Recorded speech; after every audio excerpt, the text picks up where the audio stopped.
Salut à tous, c'est Théromique et bienvenue sur la chaîne secondaire. Qu'est-ce qu'on a en face de nous aujourd'hui? Eh bien c'est un compte-rendu de la méta de Yu-Gi-Oh en ce moment et c'est ce qu'on va analyser aujourd'hui.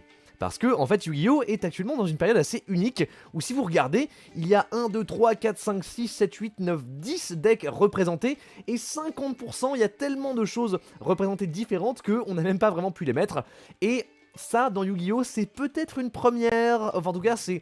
Non, c'est pas une première, mais en tout cas, ça arrive très rarement d'avoir un format aussi divers. Regardez, si on peut regarder par comparaison, on a, ça c'est un format tier 0, par exemple, c'est assez rare également, c'est vraiment l'autre côté du spectre, où là, il n'y a qu'un seul deck qui est jouable, et tout le reste, bah, c'est assez anecdotique, parce qu'il n'y en a qu'un seul qui vaut vraiment le coup d'être joué, et la plupart du temps, on est un petit peu dans ce genre de format-là, avec des pubs incroyables sur le côté, au secours. Ce genre de format-là, avec un deck qui est clairement supérieur à tous les autres, quelques decks qui sont bien également, donc qui peuvent jouer, donc avec un peu plus de représentation, et des choix un peu plus rogue qu'on voit de temps en temps par exemple. Ça c'était cette année par exemple, avec quand Kashtira était réellement le meilleur deck, et aujourd'hui en fait on est à un stade très spécial, où là on a un entre guillemets meilleur deck, à savoir les Rois du Feu, le deck de structure dont j'ai déjà parlé dans une précédente vidéo, suivi de peut-être aller un deuxième meilleur deck qui serait Labyrinthe, mais vous voyez de pas beaucoup non plus. Et après, en fait, tout le monde se partage le gâteau de manière très unique, en fait, je vois. Parce que techniquement, j'imagine que entre 2 et 3% de représentation, parce qu'ils ont pas au-dessous de 3%, ils ont mis ça dans autre. Mais entre 2 et 3% de représentation, c'est-à-dire qu'il y a peut-être un joueur de plus qui joue un de ces decks-là qu'un des decks représentés ici, en fait. Donc c'est juste vraiment, dites-vous que vous avez 3/4 de la barre qui est presque égale, en fait, en termes de représentation, en termes de pourcentage. Et donc ça, dans Yu-Gi-Oh, c'est presque du jamais vu là-dessus, ou du moins ça arrive très rarement. Et on va parler aujourd'hui de toutes les implications que ça a sur le format et sur la méta et sur Yu-Gi-Oh en elle-même. Donc voilà, c'est un peu plus gros aujourd'hui, j'espère que vous aimez les pie charts parce qu'on en a vraiment un maximum. Voilà, on en parle là-dessus. La première chose que je voudrais aborder avec vous, c'est que déjà cette représentation, elle a aussi un très bon taux de conversion. Qu'est-ce que ça veut dire? C'est que des fois, il y a des formats très divers comme ça, mais on se rend compte que quand on arrive aux tables, au top cut, entre guillemets, aux tables des vainqueurs, eh bien, cette représentation-là, elle tombe, finalement, il n'y a plus que 3-4 decks représentés, et là, non. Si on regarde au niveau du top cut, donc là, voilà, ça c'est le top 16, les 16 decks les plus représentés, eh bien c'est presque égal, on est presque à 1 à 16 decks différents, on est à 14, ça veut dire que là il y a juste eu 2 Tiermentation, 2 Centurions, et tout le reste c'est Roi du Feu, Labyrinthe, comme ça. C'est absolument fou, surtout qu'en plus, il y a des decks qu'on n'attendait absolument pas, qu'on ne voyait juste pas du tout dans la méta. Par exemple, donc Tiermentation, c'est un peu une surprise, mais on comprend, genre, voilà, le deck a été vraiment frappé par la banlist, il a perdu presque toutes ses bonnes cartes, ou alors toutes ses bonnes cartes ont été limitées, et pourtant il reste très fort parce que les gens continuent d'innover autour, c'est assez incroyable. Centurion, le deck a quelques auto-wins, c'est peut-être celui que je l'aime le moins là-dedans, mais bon, il est aussi très fort. Le Roi du Feu est là, machin, Labyrinthe et tout.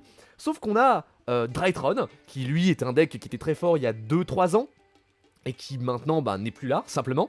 C'est assez fou. Et surtout, on a un Trickstar. Trickstar, deck aimé de pas mal de joueurs, mais il était donc très fort il y a... 2018, quelque chose comme ça, 2019 à peu près, ouais c'est ça. Et il a disparu pendant des années, et là, il est de retour. Juste quelqu'un a réussi à amener Trickstar au top 16 d'un des qualifiers. Donc si vous voulez, actuellement la méta de Yu-Gi-Oh dans le circuit compétitif, on est à peu près au midpoint. Ça veut dire qu'on a eu les championnats du monde en août, et on a après le circuit des YCS, donc des grosses compétitions, c'est terminé pour l'année 2023. Et on a commencé à avoir, donc la fin 2023, les Regional Qualifiers, ou alors les WCQ entre guillemets, qui sont en gros les manières de se qualifier pour les Invitational, les championnats d'Europe, de d'Amérique du Nord, c'est tout comme ça, qui sont des tournois sur invitation seulement, à savoir donc les top joueurs doivent gagner assez de points dans des régionales, dans des tournois régionaux, dans des YCS, qui sont un peu les gros tournois un peu fédérateurs, et donc s'ils arrivent à avoir assez de points assez régionaux, alors donc dans ces tournois là, ils sont invités, et s'ils arrivent à se placer assez bien dans ces tournois sous invitation, ils peuvent participer au championnat du monde, et donc avoir une chance d'être le champion du monde. C'est un peu comme ça que ça fonctionne, et donc actuellement, on est la saison des WCQ bat son plein, et donc on a des tournois avec entre 100 jusqu'à 300 joueurs qui se rassemblent dans un seul tournoi. C'est à peu près la norme en ce moment, et de temps en temps on a les YCS qui eux tapent environ 2000 personnes, c'est de manière assez constante, comme ça. Et donc là c'est ce qu'on voit ici, c'était donc un de ces qualifiers avec 250 personnes, et donc quand on arrive au top 16, et ben voilà, c'est assez fou parce que on a un camembert extrêmement bien coupé finalement. Je peux vous parler rapidement de certains des decks. Par exemple on a donc voilà, ce qui est intéressant aussi, alors je vais vous montrer directement déjà les decks, c'est que un des decks les plus populaires, c'est les Rescue Ace, qui sont des feux également comme ceci, qui jouent avec l'engine, si ça veut bien, voilà, parfait, avec l'engine Diabellstar, qui, alors là c'est un engine qui coûte très cher, elle coûte 20 € l'unité, elle coûte 100 balles l'unité, que tu joues en x3, c'est un peu beaucoup. C'est un des decks les plus chers du format, mais après donc c'est, comme on voit, ce qui est intéressant, c'est que la question du prix en ce moment est très fort. On a des cartes qui coûtent très très cher dans Yu-Gi-Oh! Par exemple celle-là qui coûte 100 balles d'unité, genre ce deck là actuellement, juste avec 1, 2, 3, 4, 5, 6, 7 cartes qui coûtent à peu près 500 balles qu'on cumulé, donc c'est juste, c'est démesurément cher même pour Yu-Gi-Oh! Enfin genre Yu-Gi-Oh! Est pas si cher de base, mais là on est vraiment dans une période où c'est vraiment cher, sauf que bah, comme on le voit, ça qui est intéressant, c'est que tu peux vraiment jouer tout et n'importe quoi. Tu jouais Scarecrow ne coûte pas cher du tout. Je Vanquishul un petit peu, si Vanquishul ici, comme c'est pas un bon exemple. Les Rois du Feu, techniquement, il y a des variantes que tu peux jouer avec juste 3 decks de structure et quelques petites cartes de plus. C'est très bien également. En fait, donc Yu-Gi-Oh! Est assez cher. On va pas se mentir, Yu-Gi-Oh! Est cher de base, mais il y a des manières de le jouer de manière pas chère du tout et quand même de se placer suffisamment haut. Enfin, du moins, ça c'est pour un sujet pour une autre vidéo en tout cas. Donc bref, en tout cas ce qui est intéressant c'est que donc voilà, on a quelque chose comme un deck Rescue Ace. Je vous ai trouvé également un deck héros. C'est fou comme quoi dans les decks, les decks beaucoup plus underdog peuvent se représenter. On est arrivé au top 8 d'un régional à Birmingham, donc sur 150 joueurs il s'est placé au top 8 avec simplement une liste héros qui est franchement très correct quoi, genre. Donc là on a 3 Stratos, un Faris, les Stratos Faris qui font les combos. On est vraiment centré autour du Phénix Destructeur machin, et en fait simplement oui c'est ça, on se trouve placer ses plasmas avec un Phénix Destructeur ou alors un plasma avec un Dark Claw. C'est des boards très intéressants et surtout qui dans une méta qui est assez ouverte entre guillemets peut vraiment attraper les joueurs par surprise. On en reparlera plus tard. Un autre deck que j'aime bien également, c'est le deck Sprite, également, donc toujours en top 8 de ce régional à Birmingham. Là, ce qui est fou, c'est que le mec est arrivé avec Sprite et avec Sprite Mutant. Donc ça veut dire les mutants qui sont un deck pas très fort réellement, mais il a des monstres de niveau 2, donc il a juste pris les monstres de niveau 2 de mutants intéressants, et il l'a pris comme l'Europe, voilà, il a fait un petit Tengen Mutant avec 3 cartes comme ça, des Nimble, un petit peu de Sprite, puis un deck vraiment très contrôle, pas beaucoup de gros combos, mais juste plein de petits trucs qu'il peut faire comme ça. J'adore un changement de cœur, un talent, un Lightning Storm, un Feather Duster, un Raigeki. Et ça c'est pas fini, un Foolish, ça va, un double cross, c'est normal de jouer à 1, et un Heavenly. Je ne sais pas ce qui nous cook avec toutes ces cartes. Généralement on les joue à plusieurs copies, genre on joue, si tu joues Raigeki, tu joues 3 Raigeki, si tu joues une force égale, tu joues 3 à force égale. Non, lui il est pris, il a dit allez 1 de chaque, comme ça réellement, ça va à l'encontre de toute la théorie de deck building, mais ça marche, donc vraiment pourquoi pas. En tout cas, des petites dernières decklists que j'aime bien également, ça c'est la decklist, une decklist qui s'inspire de celle de Joshua Schmidt, un très très bon joueur qui a gagné un YCS avec, le dernier YCS en date avec, a été gagné par une liste qui ressemble à ça. Donc en fait tu joues des runiques, donc c'est ça, donc les destructions, pointes et tout le terrain, donc ça c'est l'engine runique très qu'on connaît, qui pioche des cartes, c'est très sympa, et tu le couples avec un peu de bestial, et surtout des synthoniseurs de niveau 4, comme les 2 Ecclesia ou alors Quem, et qui te permettent en gros de faire des synchros 10 très très fortes comme Baron, Dispater ou Ange du Chaos. Et en fait donc c'est vraiment un deck très contrôle, il n'y a pas non plus vraiment de combo là-dedans, mais c'est juste, ça fonctionne, c'est un deck très très bien huilé, et donc je trouve que le format est assez intéressant, parce qu'on n'a pas vraiment de giga deck combo comme ça. On a peut-être le seul gros deck combo, c'est Manadium, qui est assez bien représenté ici, mais on voit en top cut, alors top cut voilà c'est ça, il est un petit peu comme tout le monde en fait. Manadium c'est un peu le seul deck combo qui fait genre plein de negate, mais comme on le voit, il est aussi bien représenté que Trickstar en fait finalement. Donc le format, il y a plein de manières d'approcher le format avec quelque chose du contrôle, du tempo, du combo. On trouve un petit peu ce qu'on veut pour tout le monde. Par exemple, là, la dernière chose que je voulais vous montrer, par exemple, c'était Roi du Feu Dogmatika, qui lui donc est arrivé au top 16 d'un tournoi à 280 joueurs, encore une fois. Donc c'est encore, donc c'est ce même là en fait, finalement c'était un de ceux-là dans les Rois du Feu. Donc là c'est vraiment la version Dogmatika, ici avec un petit peu de Diabel, un petit peu de Snake Eyes et un petit peu de Dogmatika. Donc là vraiment il joue un petit peu toute ce brew là-dedans. Donc donc là il y a quelques cartes chères quand même dedans, mais tu peux en vrai les enlever quand même. Et ça reste assez correct, tu vois, t'as juste enlevé 4 ici, plus genre une Diabel Star. Et voilà, donc le deck est, évidemment, le deck est moins fort, on va pas se mentir, le deck devient beaucoup moins fort, mais le deck devient moins fort, mais pas tant moins fort que ça, c'est ça qui est quand même intéressant. Parce que du coup, ça vient de dire, il reste une très bonne carte, le paquet Dogmatika te donne beaucoup de flexibilité, et c'est pour ça qu'on aime le deck. Donc vraiment, en fait, il y a vraiment beaucoup de choses. Le jeu coûte cher, en ce moment c'est vrai, mais pas si cher que ça si on veut juste s'amuser de prendre un casual. Pour moi, le vrai problème, il est pour les joueurs compétitifs qui, eux, genre si vraiment tu veux genre gagner top un YCS, un énorme tournoi, là tu vas vraiment raquer au porte-monnaie. Mais si toi ce que tu veux faire c'est jouer, c'est top des régionaux, c'est jouer en local avec tes potes, en vrai ça va. Franchement le jeu est dans pas une mauvaise position, surtout en termes de gameplay quoi finalement. Donc la situation est complexe, mais justement ce que je voulais venir à ça, c'est le fait, alors également aussi, ce qui est intéressant c'est que on a, alors je vais le retrouver.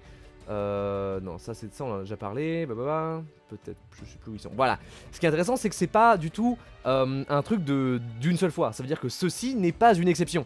On est vraiment sur un format qui se répète, donc là c'est un autre breakdown du top cut d'un autre tournoi, donc qui s'était passé début janvier, et on avait du Roi du Feu, du Kashtira, du Sprite, du Rescue Ace, du Labyrinthe, un peu de Manadium, du Branded, et du Dragon Link et du Bestial. Donc en fait ça veut dire que là, ce format-là, ça c'est vraiment un format divers où il n'y a pas vraiment de meilleur deck qui se ressort de tous. Peut-être un peu Roi du Feu, c'est vrai, mais pas non plus énormément. Donc la différence entre le meilleur deck entre guillemets et le reste n'est pas énorme que ça. Et surtout en fait tous les decks sont assez fair entre guillemets. À part Manadium qui juste lui fait des grosses negates, tous ces decks-là se jouent un petit peu de manière très tempo. Tu invoques quelques monstres, tu attends de voir ce que ton adversaire fait, et c'est très interactif comme jeu. Donc ça c'est intéressant.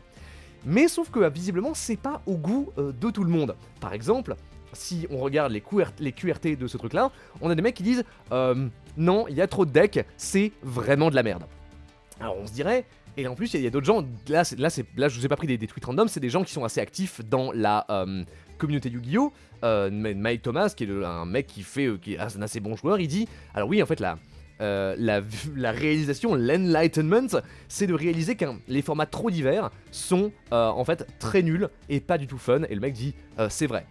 Et d'ailleurs il en a fait une vidéo un petit peu comme ça où il montre un petit peu tous les decks et il nous parle en fait de ça pendant une dizaine de minutes que j'ai regardé, et il fait des arguments que je vais tenter de vous résumer ici. En fait c'est que les arguments de ces gens là qui disent que les formats trop divers ne sont pas fun, ils viennent principalement du fait que ça devient difficile de se préparer.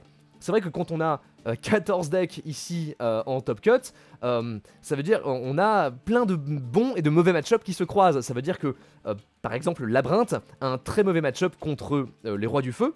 Par contre, il a un très bon match-up contre... Contre Drytron peut-être. Ouais, c'est contre Drytron, on pourrait dire, c'est ça. Et du coup, ça veut dire que si Labyrinthe rencontre Drytron par la chance du pairing, et ben il va aller plus loin. Par contre, s'il rencontre Roi du Feu par la chance du pairing toujours, ou la malchance du pairing, et ben il va s'arrêter. Et donc ça veut dire qu'il y a beaucoup plus de chance en jeu, plus que de qualité de joueur, entre guillemets.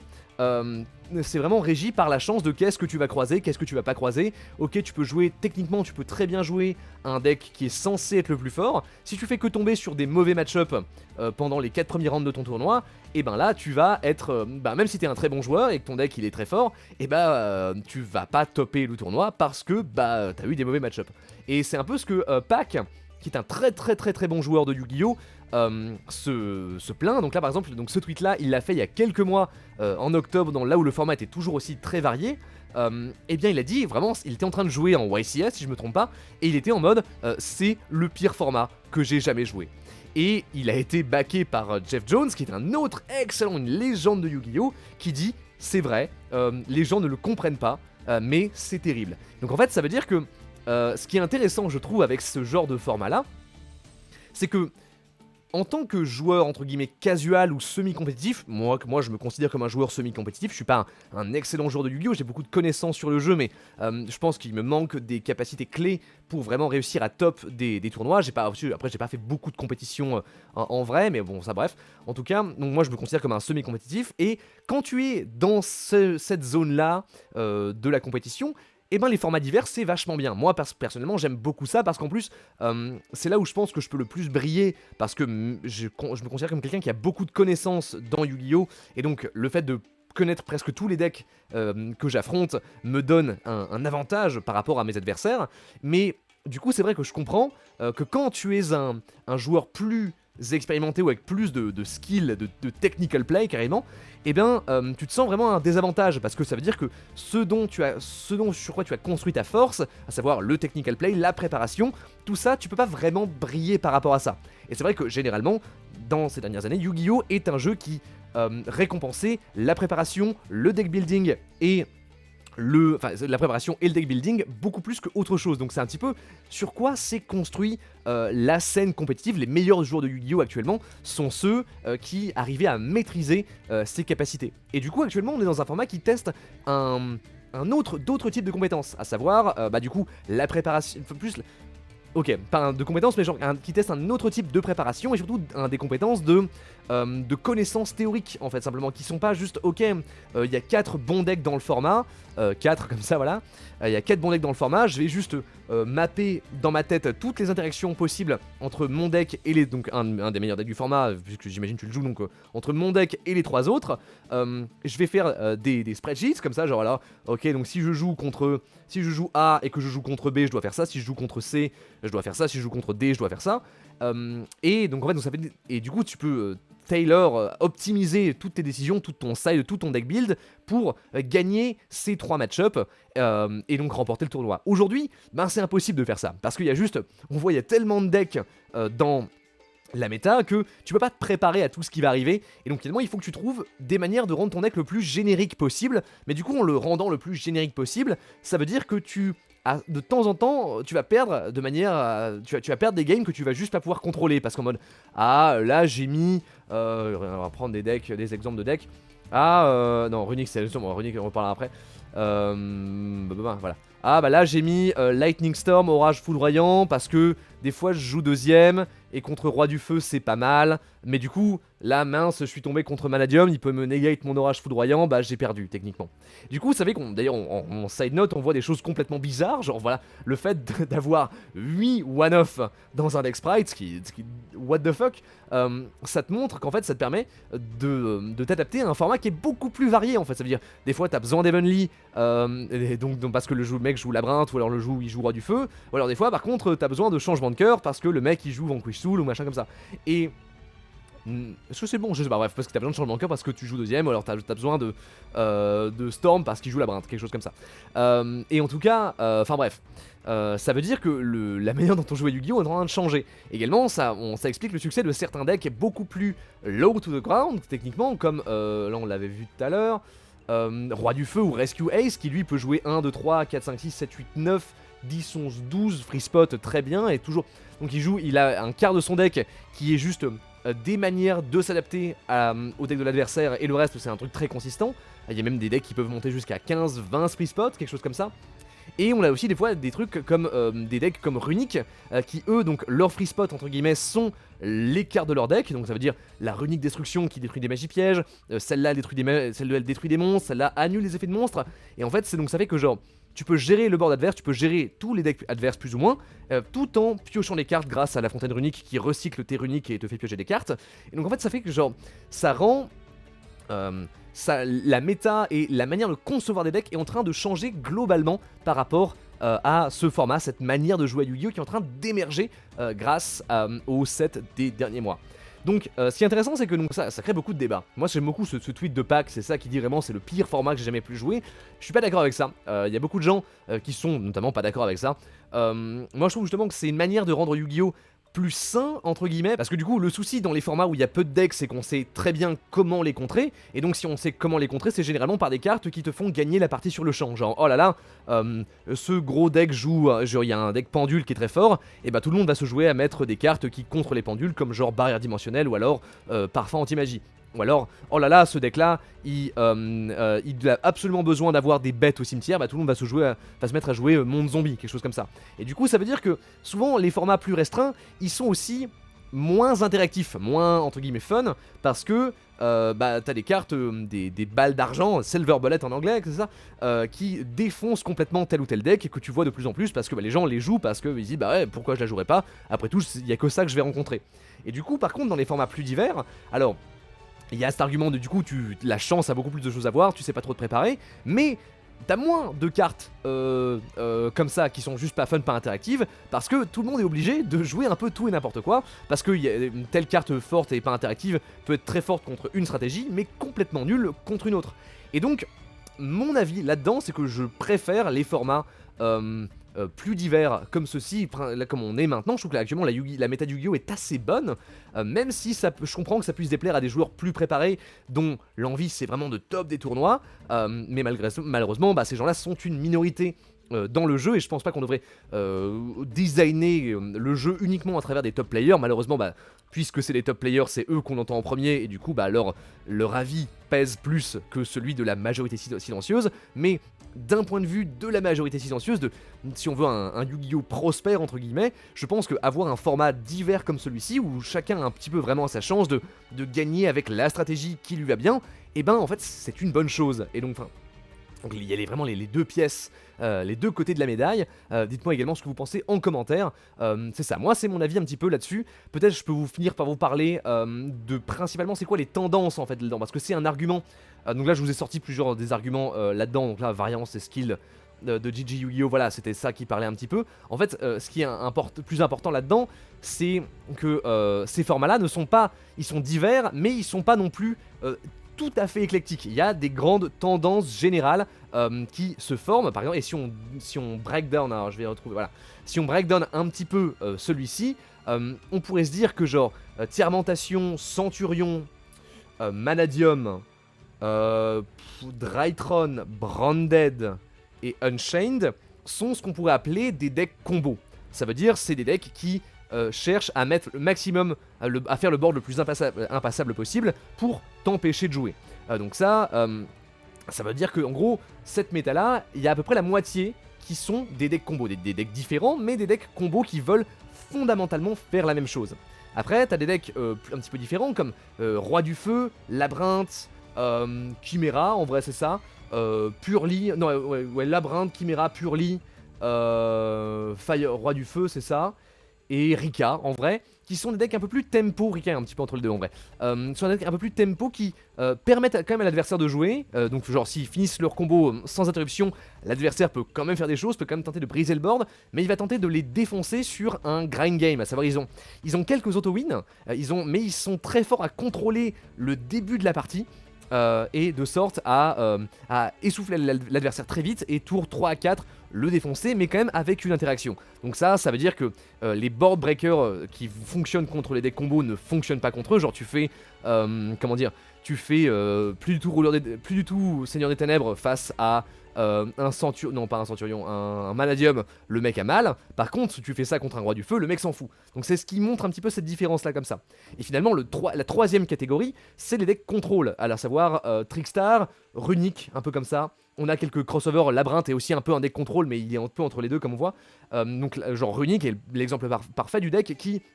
Alors je vous montrais comme ceci, voilà, Runic, qui avec ses magies et une petite engine qui fait tourner le deck, il fait les synchros comme ça, il contrôle le board jusqu'à complètement noyer l'adversaire, mais sur le processus de quelques tours, et c'est ça, il finit par gagner de cette manière. Donc en fait, c'est ce que on voit là actuellement, là c'était qu'on a... on peut dire le deck combo Orcust, le deck tempo avec Dragon du Tonnerre et le deck contrôle avec Assaut de l'air. Donc ça c'était le format TOS, le format éternel. Donc il prend un petit peu en exemple tous les decks qu'on a actuellement et qui les remet à l'intérieur de ces trois variances là directement. En tout cas, donc bref, c'était un peu mon avis sur ce format. Donc moi je pense que avec cette avec ces visions et de planification du format, en fait, il faut juste comprendre vers fondamentalement, quelle avenue de deck t'as envie de jouer, et surtout, à quoi est-ce que ton deck est... contre quoi est-ce que ton deck perd? Est-ce que ton deck arrive très bien à gérer les decks contrôle mais a du mal contre les combos? Est-ce que ton deck est un deck contrôle et du coup a du mal à contrôler les tempos, enfin gère très bien les contrôles mais a du mal contre les tempos, enfin quelque chose comme ça. Alors, en tout cas c'est plein de petites interactions des questions qu'il faut se poser par rapport à ton deck et savoir gérer les mouvements, les tendances du format plus que tel match-up et tel match-up précis. Donc ça, moi je trouve ça intéressant. Moi je suis intéressé de voir à quoi va ressembler Yu-Gi-Oh! Dans les prochaines semaines. On va avoir de nouveaux sets qui vont sûrement, je pense, rendre Roi du Feu encore plus puissant. Donc peut-être qu'on va sortir de ce format plus divers. Mais peut-être après tout, pour l'instant, on y reste et on peut gagner un petit peu avec n'importe quoi. Et ça fait plaisir. En tout cas... dites-moi en commentaire ce que vous pensez de tout ça, pour vous, quel est votre rapport avec la méta de Yu-Gi-Oh! Est-ce que vous jouez, je sais même pas combien de gens ici s'intéressent à la méta, mais en tout cas si vous voulez vous lancer dans Yu-Gi-Oh! De manière compétitive, que ce soit en vrai ou en ligne, bah moi je vous dirais c'est le moment, parce que en ce moment c'est vachement fun. Ok, et sur ce c'était Teromic, merci de m'avoir écouté, à la prochaine.